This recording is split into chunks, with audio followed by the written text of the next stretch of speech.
हम 3 भाई थे। मेरे 2 भाई गांव से बाहर चले गए और वो हर महीने इतने पैसे बैंक अकाउंट में भेज देते कि मेरे और मम्मी के लिए काफ़ी होते।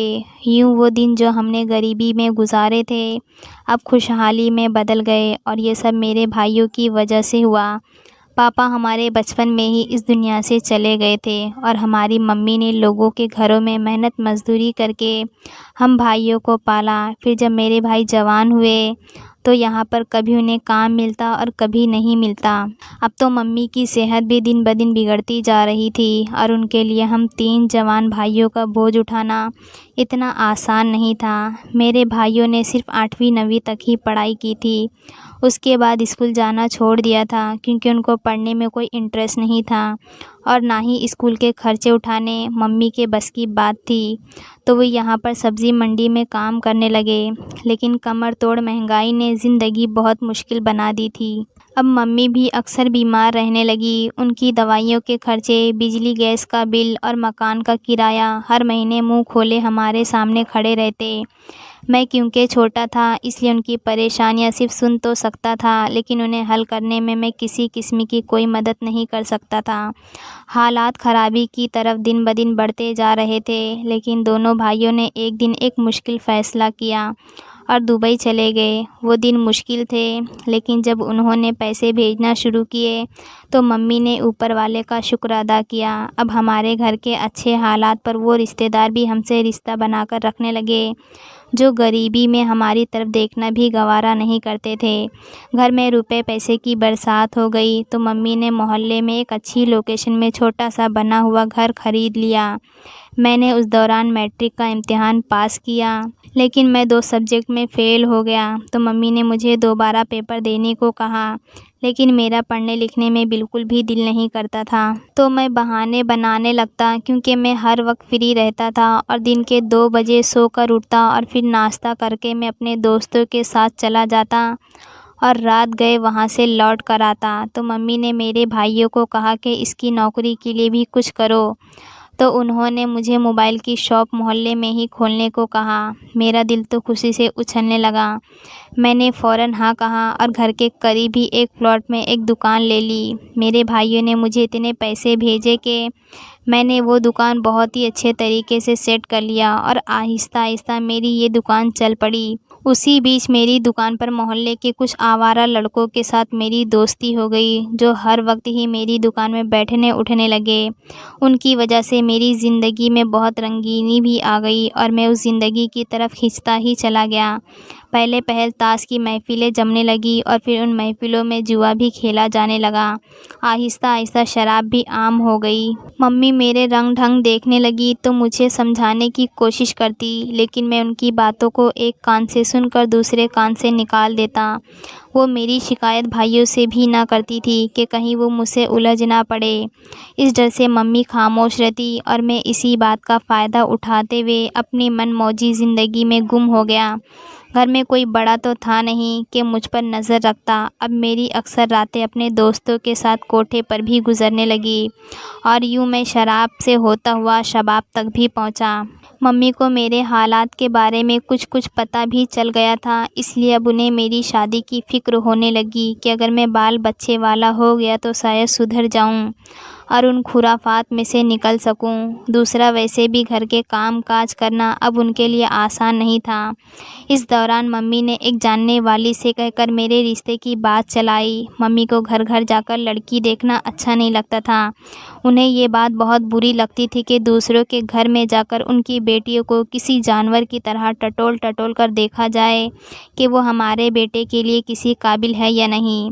इसलिए मम्मी ने रिश्ते वाली को एक बात बहुत साफ अंदाज में बता दी थी कि हमें उसी घर लेकर जाना जहाँ पर अच्छे लोग रहते हैं। और यूँ मम्मी जिनके घर गई उनकी 2 ही बेटियाँ थीं और उनके पापा खुद एक सरकारी स्कूल में क्लर्क थे। वो लोग बड़े अच्छे थे। मम्मी को उनकी बड़ी बेटी पसंद आ गई और अगली बार वो मुझे भी अपने साथ ले गई कि मैं भी जाकर खुद एक नज़र लड़की को देख लूँ।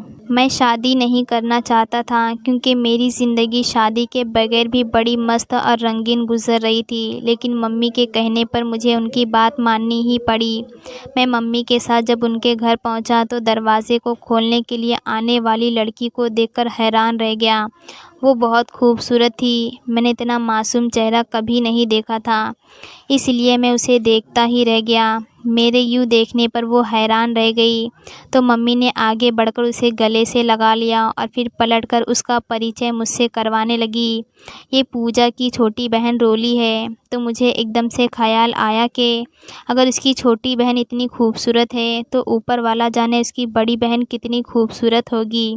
मेरे दिल में एक हलचल सी मचने लगी। उस लड़की ने मुझसे हेलो किया और फिर हमें लेकर वो डाइनिंग रूम में आकर बैठ गई। मम्मी तो पड़ोसन के घर गई है, मैं उन्हें बुलाकर लाती हूँ। उसकी आवाज़ इस कदर मीठी थी कि मुझे लगा कि जैसे मंदिर में घंटियाँ सी बज गई हो। इतने में मेरे होने वाले ससुर, जिनकी उम्र लगभग 50 के करीब थी, वो डाइनिंग रूम में दाखिल हुए और मुझसे मेरी पढ़ाई के बारे में सवाल करने लगे। तो मैंने बहुत ही मीठे अंदाज़ में उन्हें जवाब दिया। वो काफ़ी संतुष्ट नज़र आए तो मेरे दिल को भी हल्की सी तसल्ली होने लगी। हमें बैठे हुए थोड़ी देर हो गई थी, लेकिन मेरी नज़रें लगातार दरवाज़े के साथ लगी हुई थी जहाँ से गुज़रकर पूजा को आना था, लेकिन वो अंदर आ ही नहीं रही थी और मेरा इंतज़ार बढ़ता ही जा रहा था। इतने में मेरी सास अंदर आई और मुझसे मिलकर बहुत खुश हुई। हमारे दरमियान हल्की फुल्की बातचीत चल रही थी कि पूजा ब्लू कलर की साड़ी पहने सलीके से ट्रे उठाए अंदर दाखिल हुई तो मैं उसे देखकर हैरान ही रह गया। वो अपनी बहन से बहुत अलग थी। हाइट भी छोटी थी और रंग भी काला था और अपनी छोटी बहन के बराबर इतनी खूबसूरत भी नहीं थी, लेकिन मम्मी उसे देखकर इतनी खुश हुई कि मेरा मूड ख़राब हो गया। भला हीरे को छोड़कर मम्मी ने मेरे लिए क्या पसंद किया है। मुझे अब मम्मी पर बहुत गुस्सा आने लगा। मैं ठीक ठाक खूबसूरत जवान था और इस मामले में तो मैं किसी सूरत भी कॉम्प्रोमाइज़ करने के लिए तैयार ना था। और मम्मी वापस घर आई तो मैं मम्मी पर बिगड़ गया कि आपको जब अच्छी तरह से मेरे मिजाज के बारे में पता है तो फिर आपने छोटी के लिए बात क्यों नहीं की। तो मम्मी मेरी बात पर हैरान हुई कि लड़की के माँ बाप हमेशा अपनी पहली बेटी को ही ब्याहते हैं, ना कि आखिरी नंबर वाली को। जब पहली वाली का नंबर है तो वो हमें अपनी दूसरी बेटी का रिश्ता भला क्यों देंगे। और फिर ये है भी कितनी गलत बात कि हम बड़ी के होते हुए छोटी का हाथ क्यों मांगे। इसमें क्या बुरी बात है। मम्मी, जो चीज़ पसंद होती है इंसान को वही चुनना चाहिए। हाँ, तो मैंने तुम्हारे लिए वही किया है जो तुम्हारे लिए बेहतर है। लड़की अच्छी है, पढ़ाई ख़त्म कर चुकी है और शादी का पहला हक भी उसी का बनता है। आप कब से दूसरों के हक की ठेकेदार बन गई हो। आप अगर छोटी की बात करती तो बड़ी का रिश्ता क्यों देते। अब मैं ज़िद करके बोला तो मम्मी भी गुस्से में आ गई। तुम्हारी कोई बहन नहीं है ना, इसलिए तुम्हें इन बातों की बारीकियों का एहसास नहीं है। अब आप मुझे बारीकियां समझाएगी। मैं उठकर खड़ा हो गया तो मम्मी मेरी तरफ गुस्से से देखने लगी। अच्छा, तो अब तुम इतने बड़े हो गए हो कि मेरी किसी बात पर सवाल उठाओगे। और फिर मम्मी गुस्से भरी नज़रों से मुझे देखने लगी तो मैं भी चुप हो गया, क्योंकि मैं अच्छी तरह से जानता था कि अगर मैं ज़रा सा भी और बोलता तो उनका बीपी हाई हो जाएगा। लिहाजा मैं कमरे से निकल आया और अपने कमरे में जाकर दरवाज़ा बंद करके लेट गया। मेरे दोस्तों का लगातार कॉल आने लगा। वो मेरा इंतज़ार कर रहे थे, लेकिन मेरा आज किसी से भी बात करने को दिल नहीं चाह रहा था। हालांकि मुझे एक बिल्कुल मस्त पेशे के बारे में बताया गया जो अभी अभी बाज़ार हुस्न में लाया गया था। उस बाज़ार की नायिका से मेरी बहुत अच्छी दोस्ती हो गई थी। वो भी बार बार मुझे फ़ोन करके अपने अड्डे पर बुला रही थी, लेकिन मेरा मूड बहुत ही बुरी तरह से ख़राब हो गया। बार बार मेरी नज़रों में वो चेहरा घूमने लगता तो मैं अपने हाथ का ज़ोरदार पंच दीवार पर मार देता। गुस्से से मेरी कनपटियाँ जलने लगी कि आखिर मम्मी ने मुझसे किस बात की दुश्मनी निकाली है। फिर मैंने अपनी जेब से छोटी बोतल ड्रिंक की निकाली और एक ही सांस में ख़त्म कर डाली, लेकिन सीने में लगी आग तो जैसे बुझने की बजाय और और तेज़ हो गई। सुबह मैं घर से निकलने लगा तो मम्मी ने मुझे आवाज़ दी तो मैं पलटकर उनकी तरफ गया। मेरी लाल निगाहों में देखकर वो मेरे दिल की हालत समझ रही थी। आज नाश्ते के बगैर कहाँ जा रहे हो? मैं कब से तुम्हारा इंतज़ार कर रही हूँ। नाश्ता बनाकर रखी हूँ, वो प्यार से बोली। तो आपसे ये किसने कहा कि आप मेरे लिए नाश्ता बनाकर रखिए और मेरा इंतज़ार करिए? मैंने उखड़े अंदाज में कहा तो मम्मी ने मुझे दुख भरी नज़रों से देखा। मैं उठकर जाने लगा तो वो आहिस्ता से बोली, अगर एक कप चाय अपनी माँ के साथ पी लोगे तो क्या हर्ज होगा? तो मैंने ना चाहते हुए भी उनके पास बैठ गया। वो फ़ौरन किचन में गई और मेरे लिए चाय गरम करने लगी और साथ ही साथ अंडा फ्राई करने लगी और फिर नाश्ता ट्रे में रखकर कमरे में ले आई। तो मैं ना चाहते हुए भी नाश्ता करने लगा और वो मेरे सामने चुपचाप बैठकर मुझे नाश्ता करता हुआ देखने लगी। रवि, तुम परेशान ना हो, मैं इस मामले का कोई ना कोई हल निकालती हूँ। चाय पीते हुए मैंने एकदम से मम्मी के चेहरे की तरफ देखा तो वो मुस्कुरा दी। मैं आज उनके घर जाती हूँ और उनकी मम्मी से किसी तरह तुम्हारी ख्वाहिश का ज़िक्र करती हूँ। मुझे उम्मीद है कि उन्हें बुरा नहीं लगेगा। है तो ये बहुत गलत बात, लेकिन मैं जल्दबाजी में ऐसा कोई काम नहीं करना चाहती कि कल मुझे उसका पछतावा हो। लेकिन ज़िंदगी तो तुम्हें गुजारनी है। मैं तो आज हूँ, कल मर जाऊँगी, लेकिन तुम्हें दुखी देखकर तो मुझे मरकर भी सुकून नहीं आएगा। मम्मी की बातें सुनकर मैंने उन्हें टोका, ये आप हर वक्त क्यों मरने की बातें करती रहती हो? आपके पास कोई और अच्छी बात नहीं होती है क्या? अच्छा, ज़्यादा गुस्सा दिखाने की ज़रूरत नहीं है। मुझे पता है कि तू अब बहुत बड़ा हो गया है, माँ को भी चुप करवा देता है। मैं जितना भी बड़ा हो जाऊँ लेकिन आपके लिए बच्चा ही रहूँगा। बस आप ये मरने वाली बातें ना किया करो तो आपकी बड़ी मेहरबानी होगी। तो मम्मी खिलखिलाकर हंसने लगी तो मेरा दिल भी खुश हो गया। लेकिन रवि, एक बात का ख्याल रखना, मैं सिर्फ़ और सिर्फ तुम्हारी खुशी की खातिर वहाँ पर जा रही हूँ। लेकिन अगर वो ना माने तो फिर मैं पूजा के लिए किसी सूरत में इनकार नहीं करूँगी। ये बहुत ही गलत बात है कि पहले बड़ी बच्ची के रिश्ते के लिए बात की जाए और फिर छोटी के लिए, और फिर अगर बात ना बने तो वहाँ से खाली हाथ आना मेरे लिए मौत के बराबर होगा। अगर वो मान गए तो ठीक है, वरना फिर पूजा का हर सूरत में रिश्ता करना ही होगा। तो मम्मी की बात सुनकर मैंने सर हिलाया और कहा कि आप पहले जाकर देखिए तो सही। पहली बात तो ये है कि वो आपके बेटे को इनकार नहीं करेंगे, लेकिन अगर उन्होंने इनकार कर भी डाला तो फिर आप जैसा कहेंगी मैं वैसा ही करने को तैयार रहूँगा। आप बेफिक्र रहिए। मेरी बातें सुनकर मम्मी किसी हद तक संतुष्ट हो गई और फिर वहाँ से जाने की तैयारी करने लगी। मैं उन्हें लड़की वालों के घर ड्रॉप करके वापस अपनी दुकान पर आ गया। मम्मी ने पूजा की मम्मी से मेरी ख्वाहिश के बारे में ज़िक्र किया तो उनके चेहरे पर फ़िक्रमंदी झलकने लगी और पूजा की मम्मी ने बताया कि रोली का रिश्ता तो हमने बचपन में ही मेरी सहेली के बेटे से तय कर दिया था, क्योंकि उसके पैदा होते ही मेरी सहेली ने उसको अपने बेटे के लिए मांग लिया था और बस हम इसी बात का इंतज़ार कर रहे हैं कि किसी तरह उसकी बड़ी बहन पूजा की विदाई हो जाए तो हम रोली की भी जल्दी शादी कर देंगे। अगर रोली की मंगनी बचपन में ना हुई होती तो भी हम बड़ी बेटी के होते हुए छोटी का रिश्ता किसी सूरत में ना देते। पूजा के पापा ने उनको साफ साफ कहा और साथ ही ये भी कह दिया कि आप अभी भी सोच लीजिए, अगर आपके बेटे को ये रिश्ता मंजूर नहीं है तो बेहतर है कि आप ये रिश्ता ना ही करें तो अच्छा है, क्योंकि ज़िंदगी तो लड़का और लड़की को गुजारनी होती है।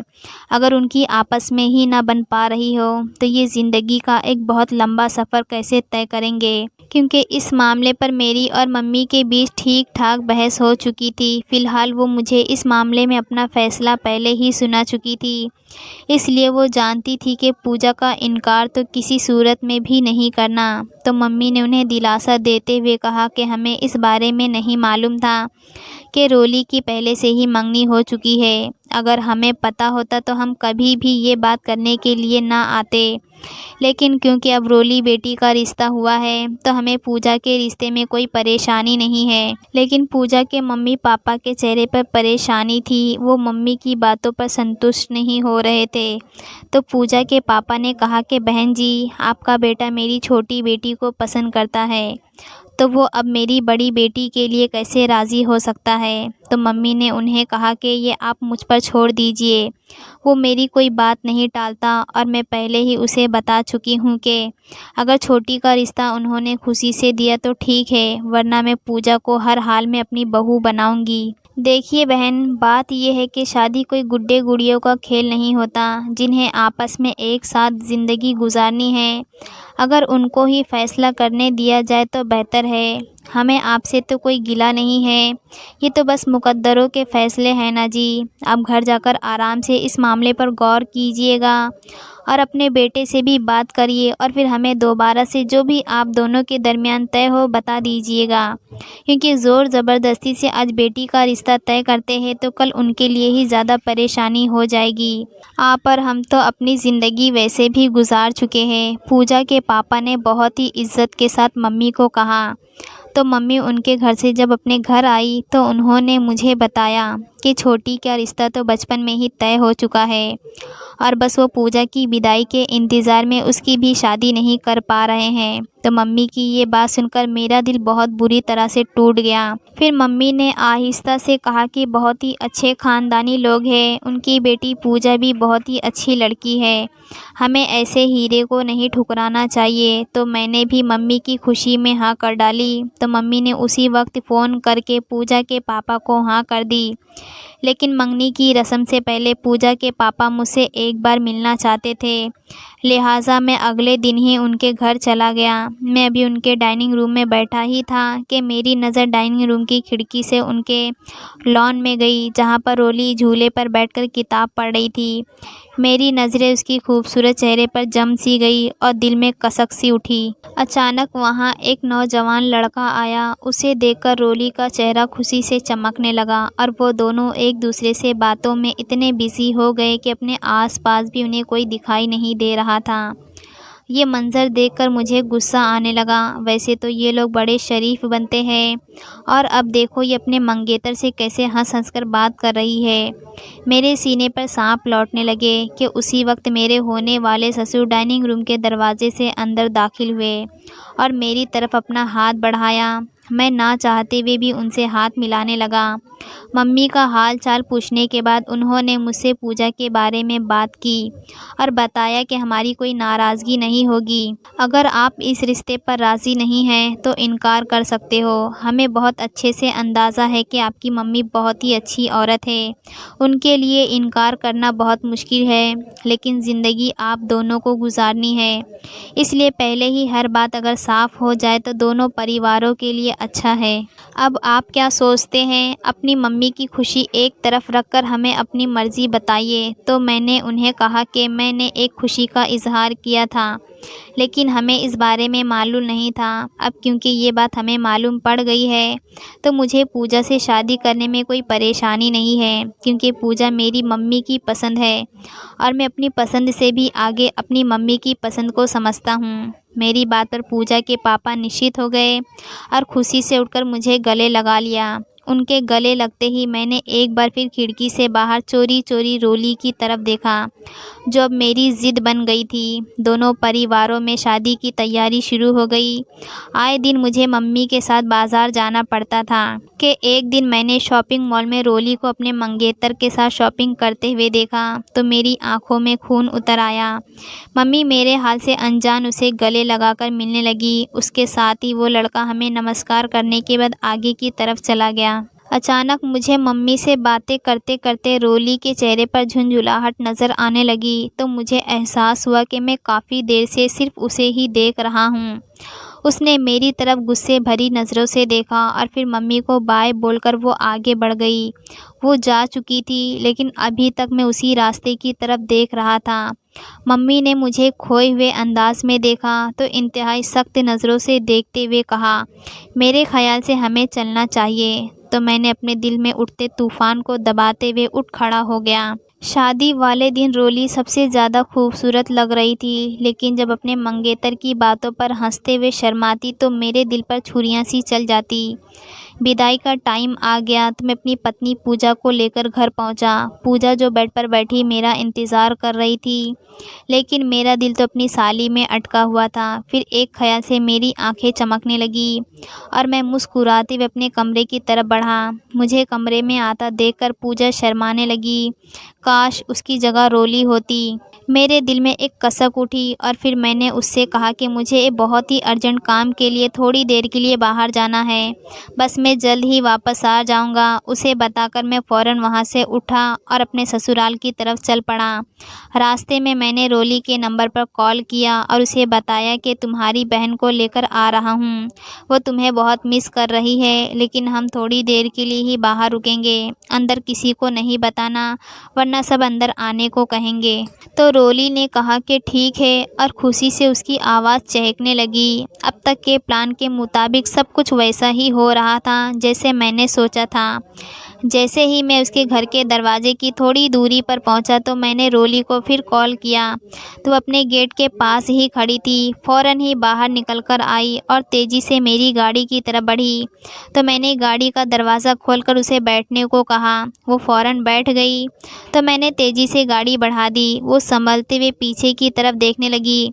दीदी कहाँ हैं? उसने बड़ी हैरानी से मेरी तरफ देखकर पूछा। तो मैंने कहा, पहले मुझसे मिल लो, फिर दीदी से भी मिल लेना।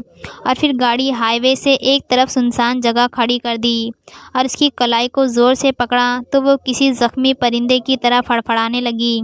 तो मैंने एकदम उसके सर पर ज़ोरदार घूंसा मारा और फिर उसे लेकर अपनी एक दोस्त नायिका की कोठे पर पहुंचा। थोड़ी देर बाद जब उसे होश आया तो वो घबराहट भरी नज़रों से मुझे देखकर रोने लगी। बार बार उसका अपने मंगेतर के साथ हंसता चेहरा देखकर जितनी जलन मुझे होती थी, आज वही चेहरा रोता हुआ देखकर मुझे बहुत सुकून मिल रहा था। फिर उसकी आंखों के सामने उसका सौदा किया और उसे नायिका के कोठे पर बेचकर घर आ गया, जहां अब मैं अपनी पत्नी के साथ सुहाग रात मनाने के लिए बेताब हो रहा था। लेकिन जैसे ही मैंने कदम कमरे में रखे तो मेरी रूह फना हो गई, क्योंकि कमरे में मेरे दोनों भाई जो बाहर गए हुए थे वो खड़े थे और उनके साथ मेरे सास ससुर भी मौजूद थे, जिनके चेहरे पर हवाइयाँ उड़ रही थी। लेकिन उन सबको एक साथ खड़ा देखकर मेरी रूह फना हो गई। एकदम अंकल बोले, मेरी बेटी कहाँ है? वो तुम्हारे साथ ही आई थी ना? नहीं अंकल, रोली तो मेरे साथ नहीं आई थी, मैंने हकलाते हुए कहा। क्यों झूठ बोलते हो? रोली ने घर से निकलते हुए हमें कहा था कि तुम पूजा को लेकर घर आ रहे हो उससे मिलवाने के लिए, क्योंकि पूजा उसे बहुत मिस कर रही थी और अब तुम इनकार कर रहे हो। तो डर से मेरा गला सूख गया कि मैंने कभी ख्वाब में भी नहीं सोचा था कि रोली घर से निकलने से पहले अपने मम्मी पापा को मेरे कॉल करने का बता देगी। इससे पहले कि मैं कुछ बोलता, मम्मी ने एक ज़ोरदार थप्पड़ मेरे मुंह पर मारा। सच सच बताओ रवि, वो बच्ची कहाँ लेकर गए हो? इससे पहले कि मैं जवाब देता, मेरे दोनों भाइयों ने मुझे आड़े हाथों लिया और थप्पड़ों लातों की बरसात कर दी। आखिरकार मैंने सब कुछ उगल ही दिया और उन्हें बताया कि मैंने उसे नायिका के पास बेच डाला है। तो सबको सांप सूंघ गया। फिर मेरे भाई मुझे मारते हुए उस नायिका के कोठे पर गए और जो पैसे नायिका ने मुझे रोली के बदले में दिए थे वो उसके मुंह पर मारे और कहा कि रोली को लेकर आओ। नायिका मेरे भाइयों के तेवर देखकर डर गई और फ़ौरन रोली को ले आई, जिसकी हालत उस पर बीतने वाली क़यामत जैसे आ रही थी। मेरे ससुर या कोई और मुझ पर दोबारा से हाथ उठाता, मेरी पत्नी बीच में आ गई और उन सबको मुझसे दूर कर दिया और फिर अपने पापा को देखकर कहा कि आप रोली को लेकर घर जाइए। बेटी की बात सुनकर उसके पापा हक्का बक्का रह गए और फिर मेरी पत्नी पूजा मुझे लेकर घर आ गई। मैं हैरान था कि इतने बड़े वाक़ये के बाद भी उसे तो मुझसे डिवोर्स ले लेनी चाहिए थी, लेकिन इतना कुछ हो जाने के बावजूद वो फिर भी मेरा साथ दे रही थी। उसके पापा ने पूजा को बहुत समझाया कि ये तो लड़कियों को बेचता है, तुम्हें भी किसी दिन बेच डालेगा, इस पर क्या भरोसा, तुम हमारे साथ चलो। लेकिन वो ना मानी और उसने अपने पापा को समझाया कि अब यही मेरी किस्मत है। अपनी बहन की बातें सुनकर रोली ने बहुत नफ़रत भरी नज़रों से अपनी बहन पूजा को देखा, लेकिन पूजा ने किसी बात की परवाह ना की और उसके मम्मी पापा ने पूजा के साथ रिश्ता तोड़ लिया, अपनी एक बेटी की बदनामी के डर से और दूसरी बेटी के घर उजड़ने के डर से। मेरे ससुर ने अपने लब सी लिया और 1 महीने के अंदर अंदर उन्होंने अपनी बेटी रोली की भी शादी कर दी, जिसे उसका पति उसको लेकर बाहर चला गया। ये और बात है कि उसके पति को रोली के साथ होने वाले हादसे के बारे में नहीं बताया गया। बल्कि ये बात छुपा ली गई। अब ऊपर वाला जाने ये बात कब तक छुपती है। दूसरी तरफ मम्मी ने भाइयों के साथ रहने का फ़ैसला किया। वो मेरी शक्ल भी नहीं देखना चाहती थी। अब मेरी शादी को काफ़ी साल गुज़र गया है, लेकिन अभी तक हमारी कोई औलाद नहीं हुई थी। तो एक दोस्त के मशवरे पर मैंने अपना और पूजा का मेडिकल टेस्ट करवाया, जिसमें पूजा की रिपोर्ट तो क्लियर थी, लेकिन मेरी रिपोर्ट ठीक नहीं आई थी। उन रिपोर्ट की रोशनी में मैं कभी भी बाप नहीं बन सकता था। ये मेरे लिए एक बहुत बड़ी खौफनाक खबर थी। लेकिन मैंने ये बात पूजा से छुपा ली और अपनी मेडिकल रिपोर्ट कपड़ों की अलमारी के सेफ में, जिसकी चाबियां मेरे पास होती थी, उसमें रखने ही लगा था कि अचानक मुझे माला डी की गोलियां कपड़ों के बीच रखी हुई दिखाई दी। तो मुझे बड़ा ताज्जुब हुआ। पास से गुज़रते मैंने पूजा से पूछा कि ये गोलियां यहाँ क्यों रखी हुई है। तो उसने कहा कि ये मैं लेती हूँ। तो मैं हैरान रह गया। इतने सालों से जो हम बे औलाद है, तो इसके पीछे ये वजह है कि तुम औलाद चाहती ही नहीं हो। तो वो हंसने लगी। हाँ, मैं ऐसा ही चाहती हूँ कि हमारी औलाद ना ही हो तो अच्छा है, क्योंकि मुझे डर है कि अगर मेरी बेटी हुई तो तुम्हारे करतूतों की सज़ा उसे ना भुगतनी पड़ जाए। और ये कहकर वो कमरे से बाहर चली गई और मैं सर पकड़कर बैठ गया, ये सोचते हुए कि एक सज़ा तो मुझे इसी दुनिया में बंदों पर ढाए गए जुल्म के नतीजे में मिल गई, और दूसरी सज़ा मुझे ऊपर वाले की तरफ से मिला कि जिसमें ना तो बेटा और ना ही बेटी पैदा करने के काबिल रहा। मैं अगर पूजा को डिवोर्स देकर दूसरी शादी भी कर लेता तो भी औलाद की खुशी से महरूम रहता। एक एक करके मुझे अपने सारे जुर्म याद आने लगे और मेरी आंखों से आंसू बहने लगे, क्योंकि मैं अब वही काट रहा हूँ जो मैंने बोया था। आपको आज की हमारी ये कहानी पसंद आई तो इसे लाइक कीजिए और अपने प्यारे दोस्तों के साथ शेयर कीजिए। और हाँ, अगर अभी तक आपने हमारे चैनल को सब्सक्राइब नहीं किया तो ज़रूर सब्सक्राइब कीजिए। मिलती हूँ कल एक और नई दिलचस्प कहानी के साथ। तब तक के लिए धन्यवाद।